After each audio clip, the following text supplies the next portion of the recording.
अब वह भी पूर्ण है, यह भी पूर्ण है, इससे जिसका जन्म लेता है वह भी पूर्ण है। उस पूर्ण से यदि कुछ माइनस कर दिया जाए, घटा दिया जाए, फिर जो बचता है वह भी पूर्ण। तो इसका मतलब यह बात तो साबित हो गया, वह भी पूर्ण है, वह भी पूर्ण है, यह भी पूर्ण है। पूर्ण से कुछ जन्म ले वह भी पूर्ण है, पूर्ण से कुछ माइनस हो वह भी पूर्ण है। तो फिर आप भी पूर्ण हो। आप में जो जो तत्व है, आपके शरीर में जो जो तत्व है, वही ब्रह्मांड में वो तत्व मौजूद है। और जो ब्रह्मांड में तत्व मौजूद है वह आप में मौजूद है। आप पूरे ब्रह्मांड का आप सेंटर भी हो। आप आकाश में कहीं भी उंगली दो, आपको लगेगा हमने बीच में ही उंगली रखा है।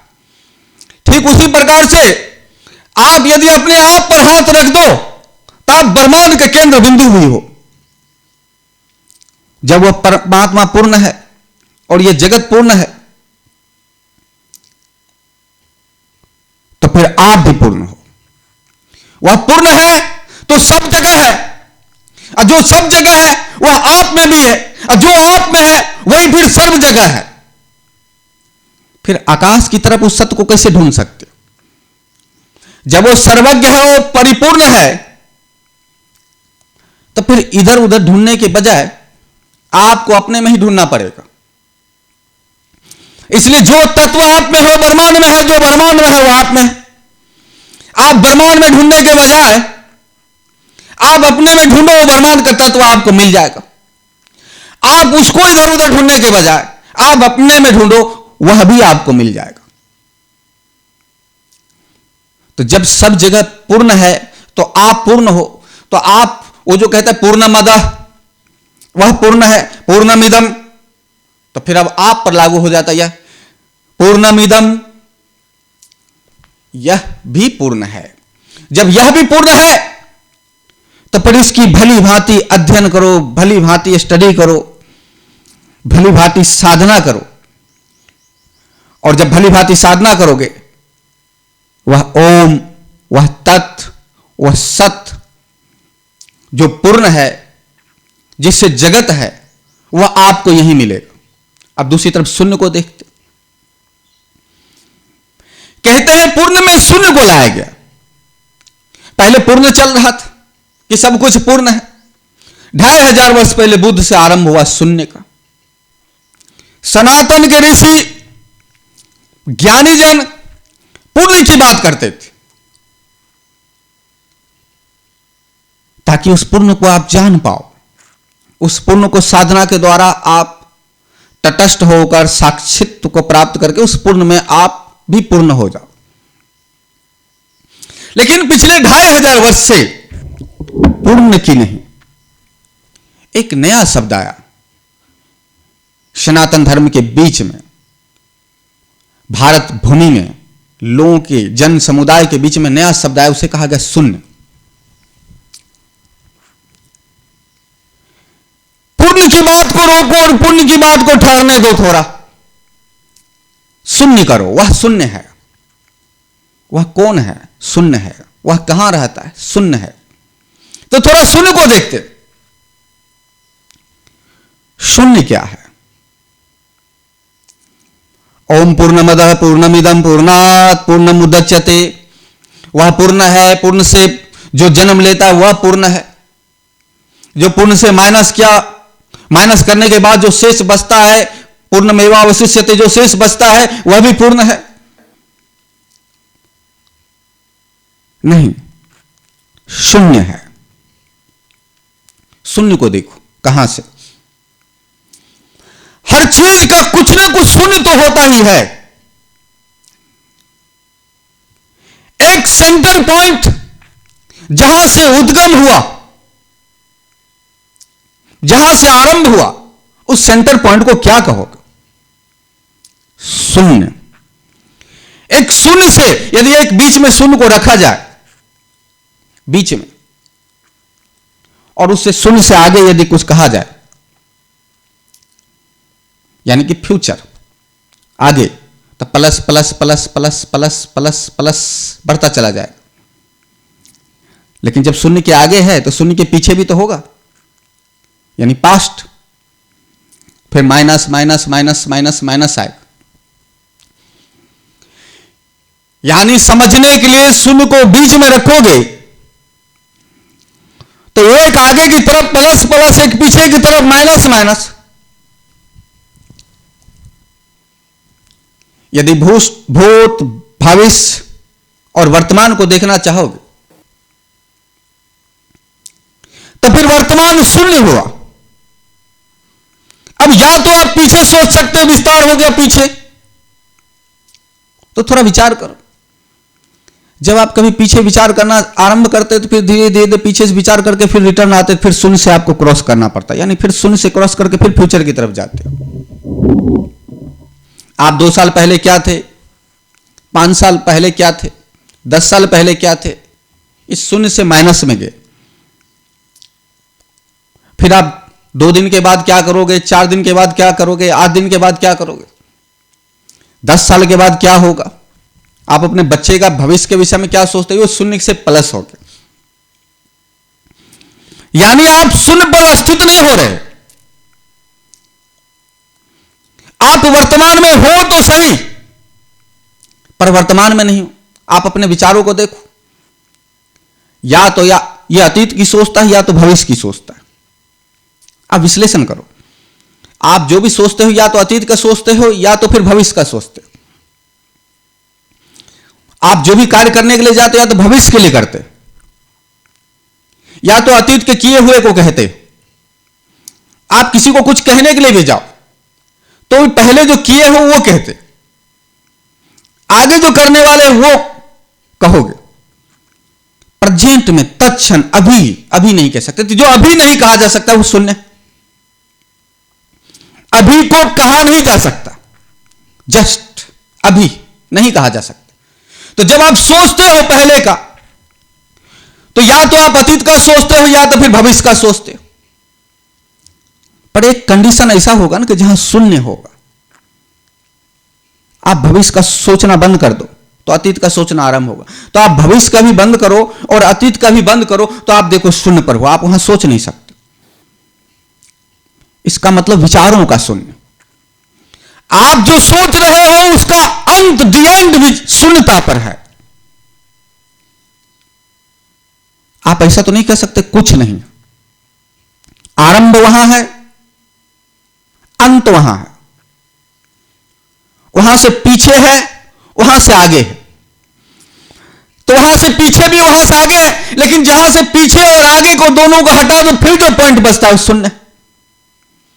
आप शून्य पर स्थित हो सकते हो। वो शून्य आप अपने विचारों को धीरे धीरे साधना के द्वारा कैसे भी करके एक सेंटर पॉइंट पर लेकर गए जहां कुछ सोचे हैं, वहां शून्य हो गया।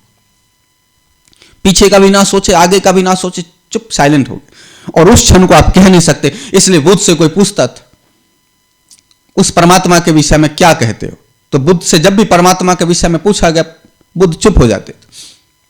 आप भी चुप हो जाओगे, आप विचारों को शून्य करो।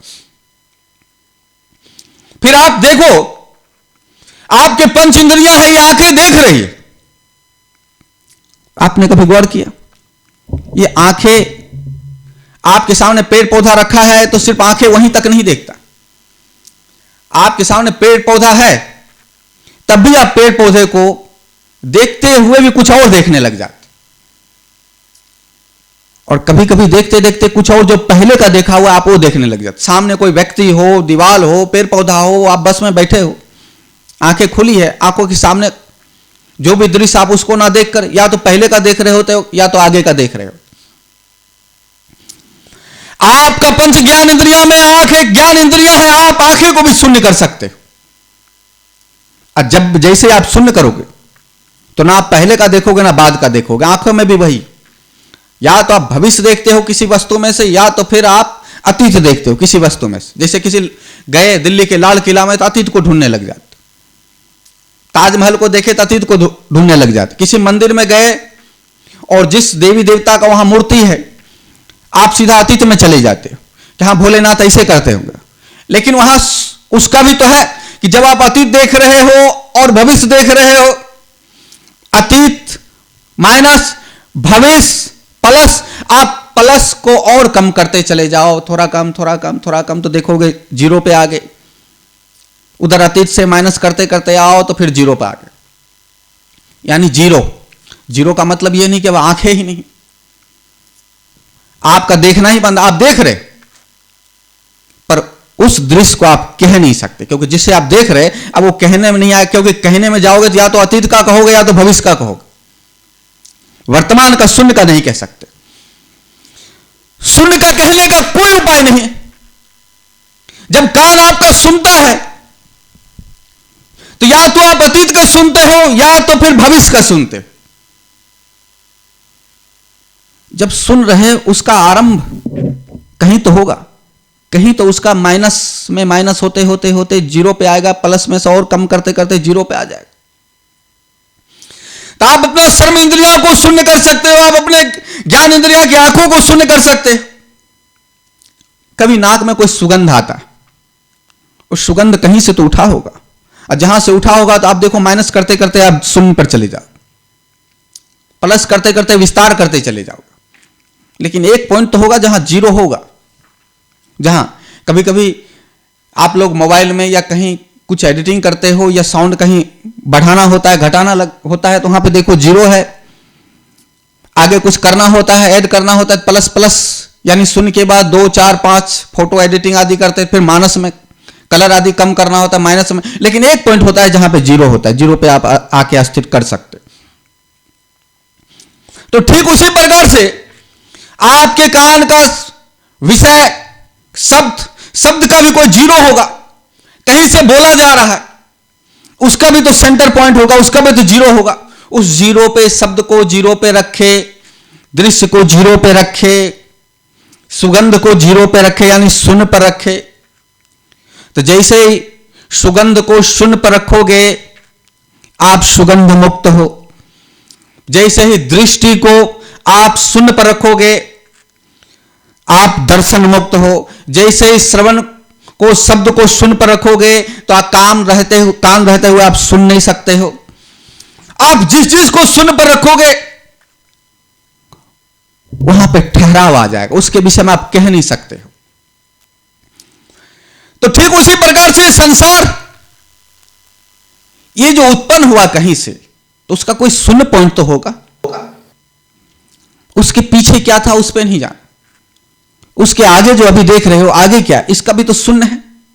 उस शून्य पर जब आप ठहर गए कहीं से उत्पन्न होगा, तो फिर आप इस संसार के विषय में भी नहीं कह सकते संसार अकथनीय है यानी शून्य है, तो परफेक्ट शब्द। अब थोड़ा अपने आप को देखो, आप अपने को शून्य कहां कर सकते हो? आप यदि अभी 12 साल के हो, 15 साल के हो, 20 साल के हो, 50 साल के हो, 60 70 80 साल के, जब आपको शून्य करना हो तो आप क्या कहोगे? आपका शून्य 30 साल का है या आपका शून्य 20 साल का? नहीं, आपका शून्य जहां से आपका जन्म हुआ, तो आप अपने को शून्य में लाने के लिए आपको पीछे होना पड़ेगा और पीछे और पीछे। आप यदि 60 65 साल के और 60 से और 50 40 30 20 10 5 3 2 1, आप एक वर्ष के हुए तब भी शून्य नहीं हुआ। अब क्या करना पड़ेगा आपको? फिर 1 वर्ष से और पीछे गए एक दिन पे, जिस दिन आपका जन्म हुआ, आप सब हटा दिए तब भी आप शून्य पर नहीं हो, क्योंकि जिस दिन जन्म हुआ उस दिन तो आप पूरे कंप्लीट व्यक्ति थे, हाथ पैर था ही, आंख था ही, सब कुछ तो था ही, कंप्लीट ही था, सिर्फ चल नहीं सकते थे, बाकी वहां तो था। और आपको शून्य करना पड़ेगा, तो फिर शून्य करते करते आपको जाना पड़ेगा मां के गर्भ में। अब मां के गर्भ में जाके आपको उस सेंटर पॉइंट पे जाना पड़ेगा। जैसे सेंटर पॉइंट पे गए, सेंटर पॉइंट पे, अब उससे पहले क्या थे, पूर्व जन्म में क्या थे, वो माइनस का हो गया। उस सेंटर पॉइंट से जब आगे हुए वो प्लस का हो गया। इसलिए पूर्व जन्म को भी हटाकर शून्य पर लेकर आओ कि पीछे जो था हटाओ, हटाओ पीछे क्या है, आगे का भी हटाओ। जो शरीर अभी ये धारण कर रखे, तो जो ये शरीर धारण कर रखे उसको बैक करते करते शून्य पर लेकर जाओ। पीछे का जो धारण कर रखे उसको माइनस करते करते फिर शून्य पर लेकर आओ, जहां पे आपका इस शरीर का विलन हो रहा है, वहां पे आप शून्य पर लेकर जाओ तो फिर आप कुछ कह ना पाओगे, ना पूर्व जन्म का ना आगे जन्म का। लेकिन आप ऐसा भी नहीं कह सकते कि शून्य है ही, वहीं से तो हो, उसी से तो निकले हो। लेकिन आप ऐसा भी नहीं कह सकते पीछे का जैसे कहे फिर शून्य नहीं हुआ, क्योंकि वो शून्य से ही पीछे होगा ना, जो होगा। आप शून्य से अभी आगे हो, पूर्व जन्म का आपके शून्य से पीछे, इसलिए पूर्व जन्म को भी वहां लाना पड़ेगा जहां से आप अभी हो, और यहां को अभी जो आप जहां पे हो वहां से भी आपको शून्य पर लेकर जाना पड़ेगा। जैसे आप शून्य पर लेकर गए तो आप तटस्थ साक्षी आप वहीं पहुंच जाओगे, जिसे कहते हैं ओम पूर्णमदः पूर्णमिदं पूर्णात्, क्योंकि उस शून्य से ही ये प्रकट हुआ ना, जिसको पूर्ण कहते। अब वो पूर्ण था तभी तो ये आकार आदि सब ले पाए। यदि पूर्ण ना था होता तो फिर ये हो नहीं पाते। इसलिए उसे पूर्ण कहो या शून्य कहो, वह पूर्ण है। पूर्ण और शून्य, शून्य और पूर्ण दोनों एक ही है। तो जब दोनों एक ही है, पूर्ण से जानने के लिए जाओ कि जो परमात्मा है वह पूर्ण है। पूर्णमिदं, आप भी पूर्ण हो, वह सर्वज्ञ है तो आप में भी है। जब आप में है तो आप उसे भली भांति इधर उधर जानने के बजाय आप अपने आप को जान लिया तो आपने उस सत्य को जान लिया।